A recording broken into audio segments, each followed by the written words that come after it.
of the Joy News channel. Consistently, the conversation has been, what is the real state of the Ghana city?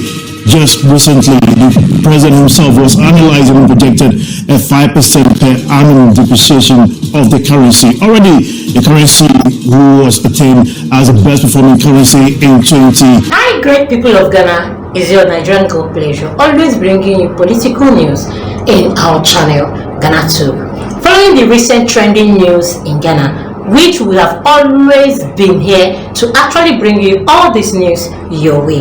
It is actually our proper responsibility to give you every details of what is happening currently in Ghana. Please read. 25 first quarter, we started seeing the depreciation subsequently, and some have said it's just a twitch, but the truth is realistic. And how effective can the government maintain 5 cedi mark in depreciation per annum? Is it realistic? Can we do better based on the performance of the economy? And that is what we're going on the numbers right here with my colleague who is standing by to break in the numbers. Isaac, it's good to have you. Yes, I mean, Winston, that is the 5% target per annum that the president spoke about.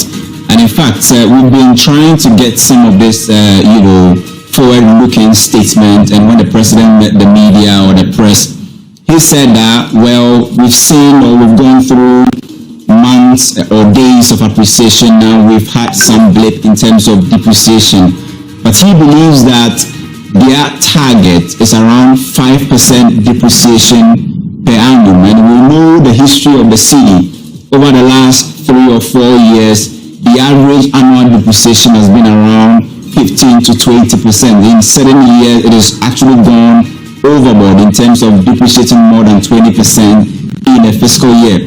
But the president said that they have done their own analysis, and that is what they are looking for. He was actually the first person. He's given 2 indications, right? The first indication he gave was the fact that he believes that the level of the city should be between 10 and 12. And he was the first person to give us that indication. The city has left this range. Bank of Ghana's own quotation is around 12 cedis, 12 pesos at midpoint. And if you go to the commercial market, you can get as high as more than even 13 cedis to the dollar.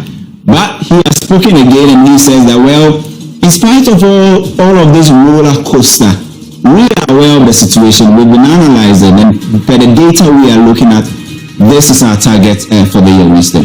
It's an interesting projection. We've already started seeing 13% depreciation in the currency, and that has given us a tag that basically tells us we are the worst performing currency based on analysis that Bloomberg did recently. And that many have said is quite debatable considering the factors, but the same remix that were used for the best is the same remix that was used for the worst. However, it appears that due to the changes that have been witnessed so far, businesses are declining, its impact on the operations.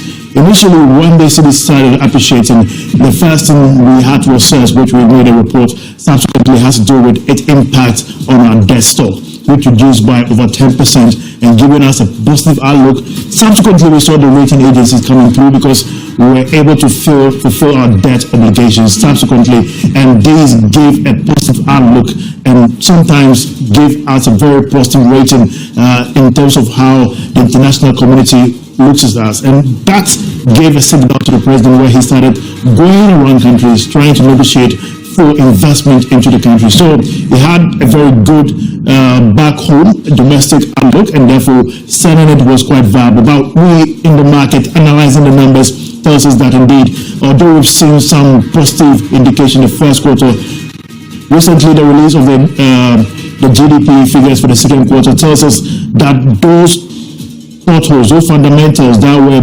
booming in the first quarter kind of saw a very serious contraction. Basically, the mining and quarry sector that were boosting the economy in the first quarter, all of them are contracting, including oil and gas, which contracted by 5.2%, with the quarry sector contracted by 0.5%. So it tells you that there's a lot of work to be done.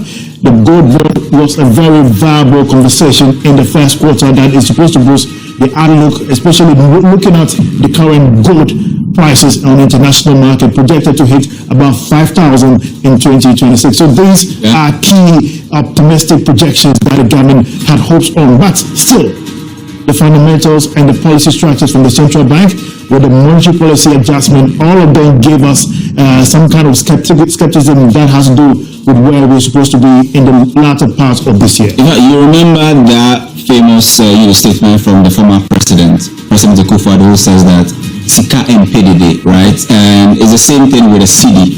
When there is a lot of negative speculations about the CD, it doesn't really like that. It will react and it will depreciate.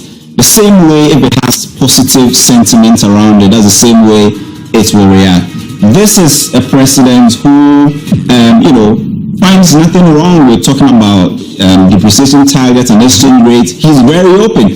And many have said that media encounter he had, although many said that on Galamsey, they scored him, with very, very low mark. But how he answered questions around the city showed that he knew what was going on. He had sat within meetings. He had called those who matter in terms of solving this problem, and he seemed to be informed, especially where he wants to get to and the target, especially what he's been informed, from the finance minister and the BOG board. But there was something that we saw. For the first time, he's the first person to come out and say that this is our target. Why is this important? Because somewhere in May, the Bank of Ghana boss had told us that, well, we don't have any specific rate that we are targeting and we are working towards. He sort of gave an indication that we are allowing the market to determine what will go on in the space and all of that. But the president said, well, that may have been possibly the position somewhere in May, and we have seen what is going on, the roller coaster and all of that. So we have a 5% target at the moment. And many have said that, that is what the president is saying. But some months ago, the BOG boss said that we did not have any target that we were working towards in terms of depreciation or appreciation. He believed that the market should interact and all of that. But the president also made a certain, frantic revelation there, during his encounter. And he said that, if he recalls, he knows that the BOG, when the city was appreciating, was intervening. And now they have stopped. The question is, why has the Bank of Ghana stopped? The president says that there are a lot of structural issues that is not allowing the BOG to intervene and we getting the positive outcomes of it, to the extent that you intervene and provide monies to the commercial banks to aid in people who want money to import and all of that. But at the end of the day, these monies fall in the hands of the wrong people. People tell you that they are using the dollars to go and import the gold, and it will show you the figure very soon. That was the president's, concern that it is, well, I got a feeling that he was like, well, there's nothing wrong for the Bank of Ghana to intervene. But when we intervene and the money ends up in the wrong hands, you don't expect us to still be in the market to throw away hard-earned dollars for people to just keep and speculate around. And many have said that, well, that means that ties in with what the governor said some time ago, that there is no sense to intervene in the market. But we've seen that there is a clear target now. So how do you achieve that 5% target without allowing the Bank of Ghana to come in and the market forces to possibly, achieve it? Because already, if you do the math, we are currently around 21.3% year-to-date appreciation. It simply means that we are on track. For us to even get about 5% depreciation at the end of the year is some long way ahead. It will be so difficult, because already we are on a very good track. For us to get on a negative track of depreciation, for us to even fall to 5%, many have said that, well, this is way below the belt in terms of setting a realistic target.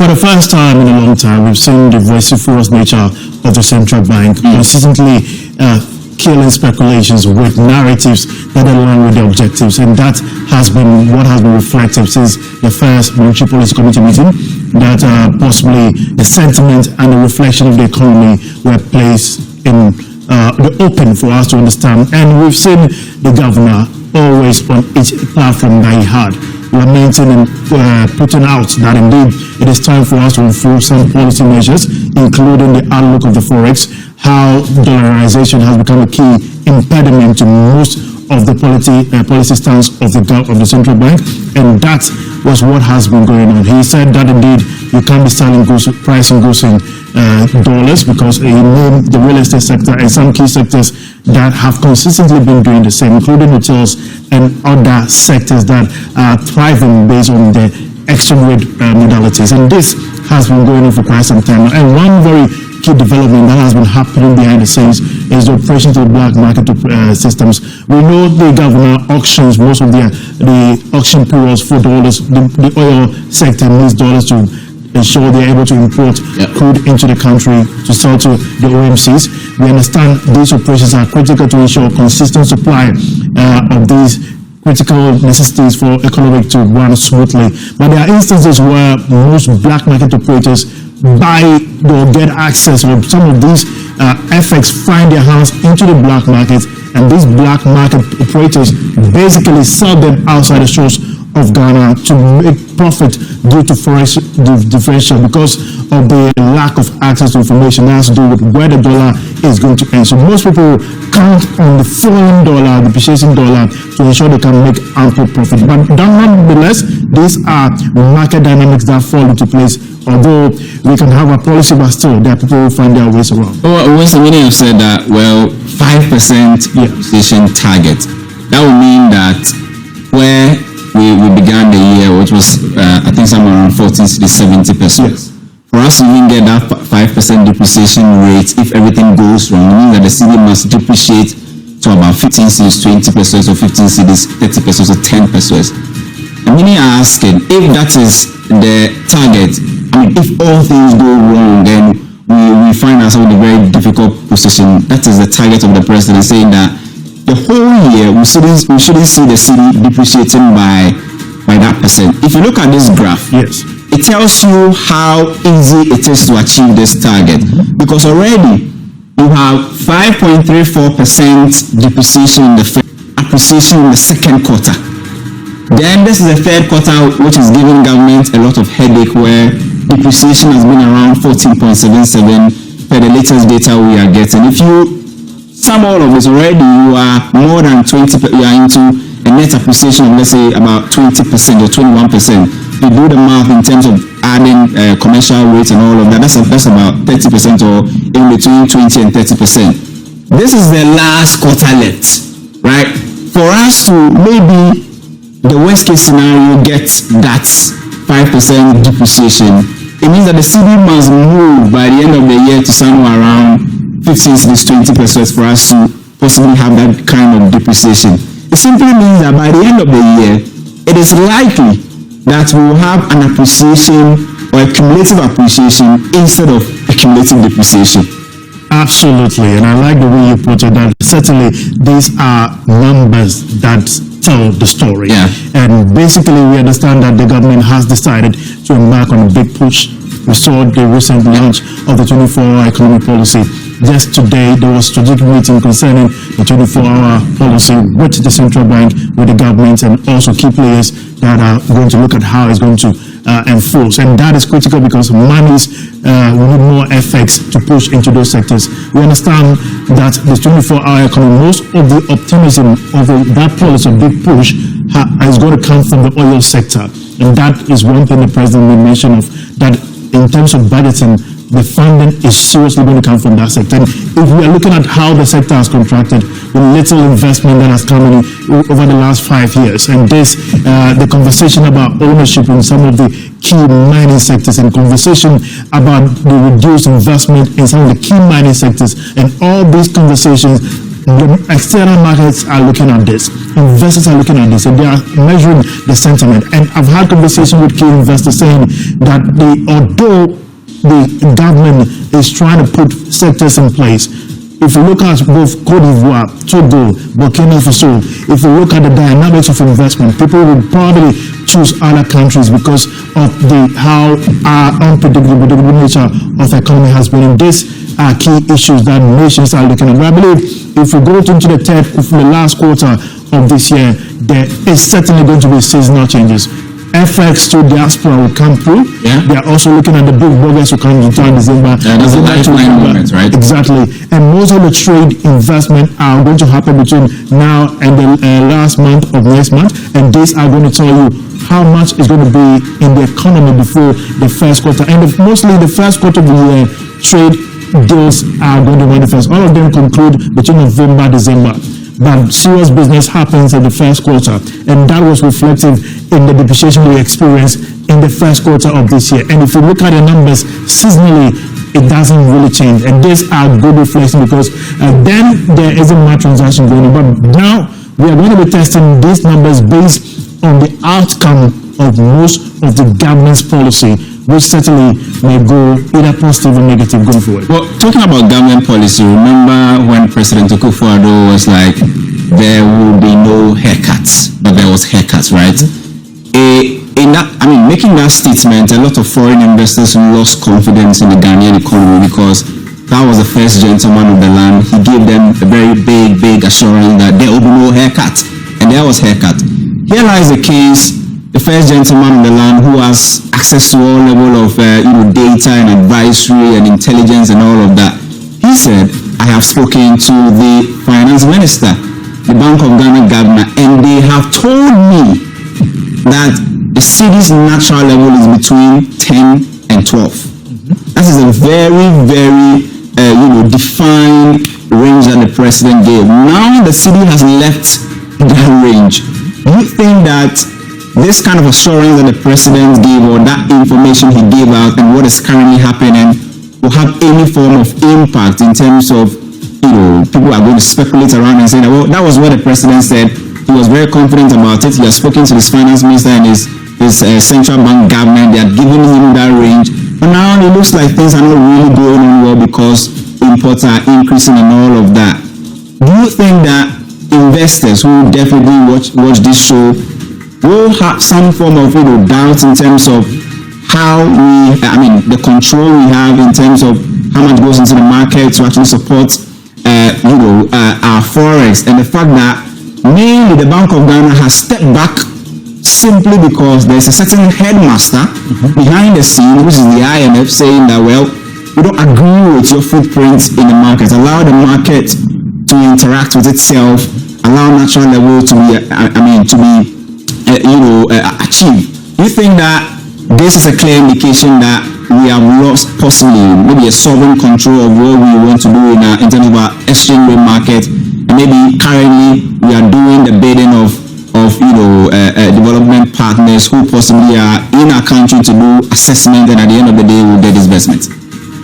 So consistently, anytime we are out of IMF coverage, we tend to have a very serious challenge with our fiscal outlooks, and consistently fiscal consolidation has been the key fulcrum of the IMF conversation. And over the years, we've seen our operations on the IMF has kept us in check. We are not exposed. We have limited expenditure outlook. The central bank's financing of government consistently has been limited, basically by 5%. And this outlook gives us some sentiment. The fear is in 2026, whether we are going to fall out of that dimension. Are we going to return back to our earlier habits? And if you look at the numbers which the governor has said, look at the numbers, whenever there are changes, we can decide. He reiterated in most of his conversation that the real effective exchange rates, and this, he said, is what they are looking at.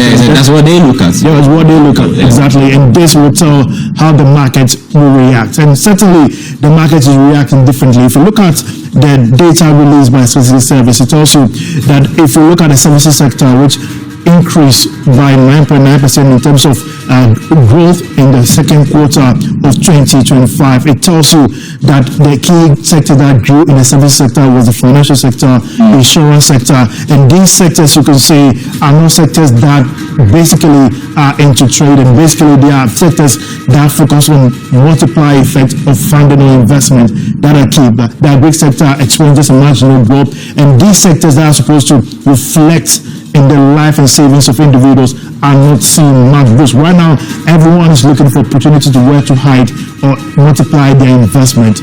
That is into creating a conducive environment for growth, and where the Cedi will range is a very important outlook for the government. The government must protect the currency, because other than that, export becomes expensive subsequently. But there's also another dynamics people are watching, because we're here nearing December. the central bank governor may say, although we intend to keep the city somewhere, there's a need to balance the outlook for not just the domestic but for international trade. Well, the president said where that balance will be.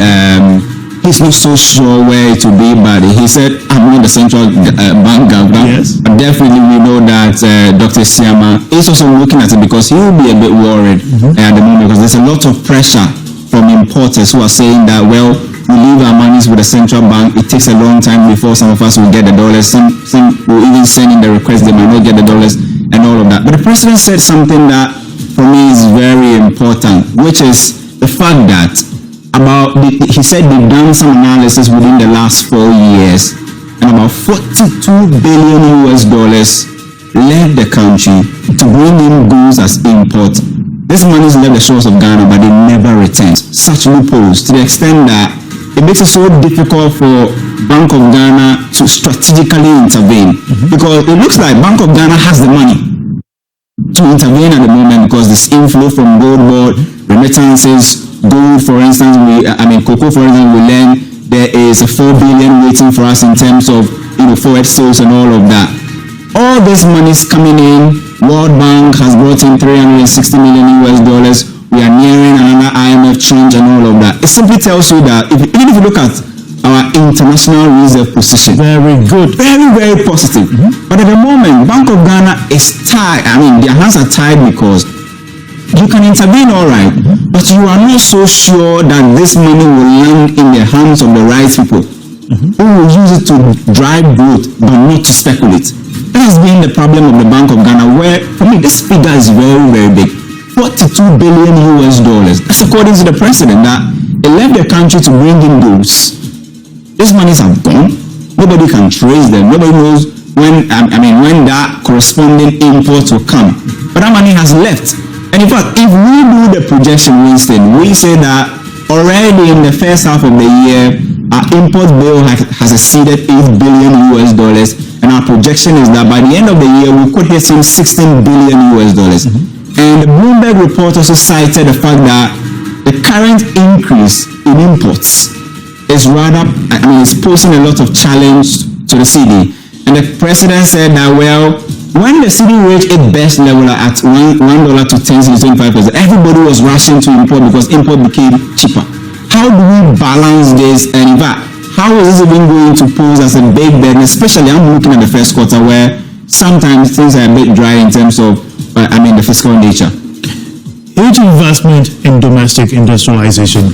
Let's prioritize our export differentials and try as much as possible to support. 24-hour economy has accelerated export development in it, right? Yes, and as soon as possible, if we want to, this is the target. If government wants to ensure that the import rate comes down, then there's a need for them to ensure that domestically companies or factories or industries that have that expertise are prioritized and that investment are concentrated instead of having demarcated let's say investment, because it appears we may have factories in certain regions that do not have the resources closer to them, and these are key conversations. We consistently have been exporting raw in nature. Right now, the dollar is strong in the international market, and that brings a lot of burden on domestic importers, basically. And this is a conversation that should not just be a conversation, but should go into implementation and strategy.